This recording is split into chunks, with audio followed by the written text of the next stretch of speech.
With only 3 weeks left, playoff position starting to solidify and some teams looking to strengthen themselves as they head into the postseason with their playoff spot already pretty locked up. George and Eric here. We're going to talk about the power rankings heading into Week 15. Let's start with, as we usually do, the teams that are not doing quite so hot. Some very familiar faces here, some teams vying for the top pick, and then one team that is kind of plucky that got some love at the beginning of the season and is finally starting to take form. Yeah, I mean, so last week we saw some bad teams win some football games. Oakland won, San Francisco won, the New York Jets won, the New York Giants won, and so the last team in this rating system is naturally a team in Arizona that at home was unable not only to cover basically a 3-point spread against the Detroit Lions, but were unable to keep it within 2 scores. Plus, you've got the Washington Redskins there who, thoughts and prayers for that entire team. The Browns, however, still in this group, but moving themselves up. Yep. They've had a couple of down performances when it sort of seemed like they were going to get themselves together, most notably last week, or 2 weeks ago, I should say, in Houston, but a very strong performance against the Carolina Panthers. Baker Mayfield was very impressive. Yep. That defense is still playing at a pretty good level. So it wouldn't be surprising to see them move up into those mid-teens, preparing themselves for an off-season of a lot of fanfare. I can only imagine the hype that will be once they get a new coach, given how many people were on board with them going into this season. All right, 20 through 11. A lot of teams here who are hoping to squeak their way into the playoffs, potentially make a run here. A couple of teams that probably won't, also in this group, but where do you see from this group a team actually making it into the playoffs with a legit shot to win? Yeah, I think a team like Indianapolis really does. If they get that 6th seed in the AFC, I think that they should create problems. Andrew Luck has been, basically a top 5 player in the NFL this season by our WAR metric. He's really, surged after having a really good 2016 season, sitting out a season ago, struggling at the onset this year, really playing well.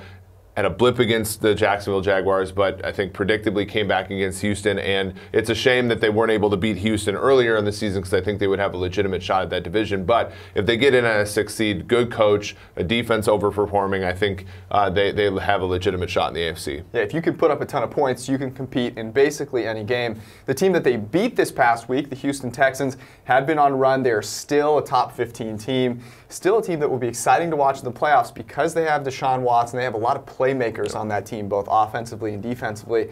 And that's sort of what this game is coming down to, right? Can you make a big play in a big situation? Hopkins, Watt, of course, Deshaun Watson as well. Philadelphia, who sits here in 13th now, basically in a win or you're going to be going home and not playing in the playoffs after winning the Super Bowl last year. They face the Rams this week. Should be a pretty exciting game there. All right, before we get into the top 10, a reminder that if you want to capitalize on any of this information or you just want to enjoy a random Tuesday or Wednesday night, you want to head to mybookie.ag because no matter what is on your television screen, they can make it more exciting. Even if you jump into some random college game halfway through, they've got in-game live betting, so you'll still be able to enjoy it.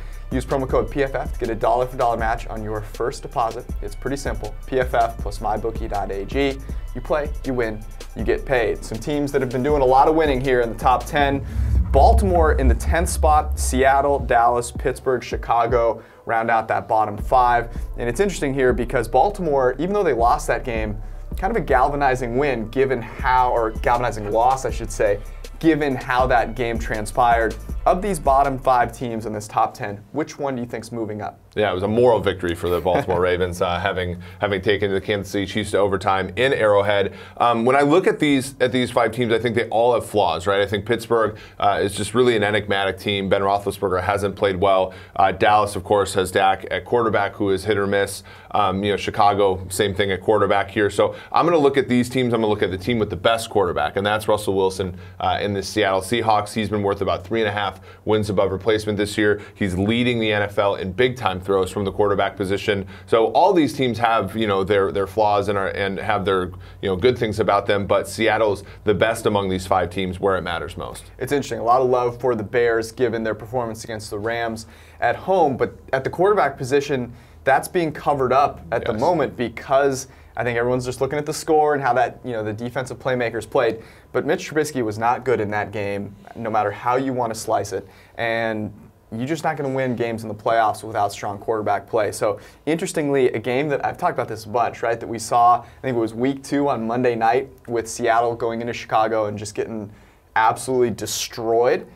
Now all of a sudden we're looking at a situation where those teams are close together, and I think we're on board with saying that Seattle, given that they have the better quarterback and a guy in Bobby Wagner who might be the best defensive player in the league, not named Aaron Donald, on the other side of the ball. Okay, top 5 here. We've got the Chargers, the Patriots, the Rams, the Chiefs, and the Saints. This seems like it has now been sort of maybe moved into a couple of tiers. If you were to split these into 2 groups, where would you go? Yeah, I think it clearly cuts off at 2 with Kansas City and 3 with the Rams. The Rams looked a little bit shaky on Sunday Night Football. Their offense seems to have struggled the last 2 weeks, and the cold is sort of a little bit overblown in Chicago, given how they played in the friendly confines of Detroit. Kansas City, New Orleans have both played games that were a little tricky the last few weeks. New Orleans comes out with a win on the road in Tampa Bay, where they haven't won in a few years. Kansas City wins a hard-fought game in overtime against a good Ravens team. I think I need to see the Rams play, a good game against the Eagles. They have a pretty easy schedule coming up thereafter, but I see that's where the cutoff is. I think you might disagree. I'm going to disagree, but I'm not going to disagree how you think I will. I've been beating the drum for the Rams. I still love everything that they've got, but to me, the Chiefs are the only team in this group that has not had one of those offensive letdowns, and they played a very good Ravens defense, albeit at home, where the Saints and the Rams have gone on the road and had those letdowns. But they're the only team to me that has not had one of those, right? When they've lost, it's been in these high-scoring affairs. Yes. So I actually think you could make a pretty darn good argument for the Chiefs being sort of at the top of the list. That being said, I think the Rams did set themselves back a little bit this past week, so it'll be interesting to see how they rebound given that they are playing the Eagles in that secondary this coming week. Real quick, Patriots and Chargers. Do the Chargers have a good shot at overtaking the Pats here?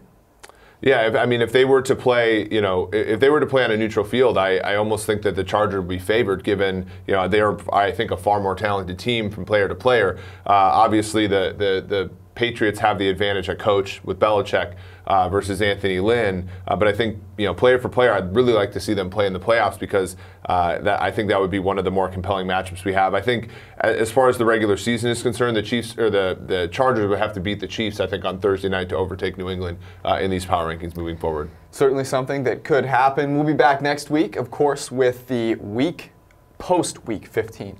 Power rankings as we head into Week 16. For more, head to ProFootballFocus.com, and of course, check out the PFF forecast. And as usual, head to mybookie.ag.